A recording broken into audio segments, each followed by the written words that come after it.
এবার তাদের খাওয়া শেষ, এমন মন্তব্য করেছেন বাংলাদেশ জামায়াতে ইসলামীর মুরাদনগর উপজেলার আমির মাওলানা আবু নসর মোহাম্মদ ইলিয়াস।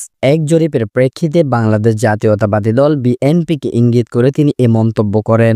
শুক্রবার সকাল ৮টায় মুরাদনগর সদর ইউনিয়ন জামায়াতের উদ্যোগে ওলামা ও পেশাজীবী গণসংযোগ উপলক্ষে এক মতবিনিময় সভা অনুষ্ঠিত হয়। স্থানীয় একটি স্কুলে অনুষ্ঠিত এই সভায় ইউনিয়নের বিভিন্ন মসজিদের ইমাম, মাদ্রাসা শিক্ষক ও আলেমগণ অংশগ্রহণ করেন। সভায় জামায়াতে ইসলামীর অতীত ও বর্তমান বিভিন্ন বিতর্কিত বিষয় নিয়ে প্রশ্ন তোলেন অংশগ্রহণকারীরা। এসব প্রশ্নের গঠনমূলক জবাব দেন উপজেলা জামায়াত নেতা মাওলানা ইলিয়াস।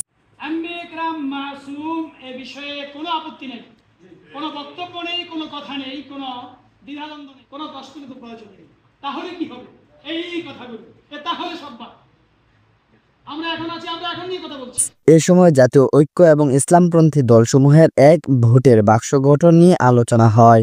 সভায় জানানো হয়, আগামী জাতীয় সংসদ নির্বাচনে মুরাদনগর সহ সারা দেশে ইসলামপন্থী দলসমূহের একসাথে নির্বাচন করবে এবং একটি অভিন্ন প্ল্যাটফর্ম থাকবে ইনশাআল্লাহ। মাওলানা আবু বকরের সঞ্চালনায় সমাপনী বক্তব্য রাখেন মুরাদনগর সদর ইউনিয়নের জামায়াতের আমির মাহবুব আলম মুন্সি।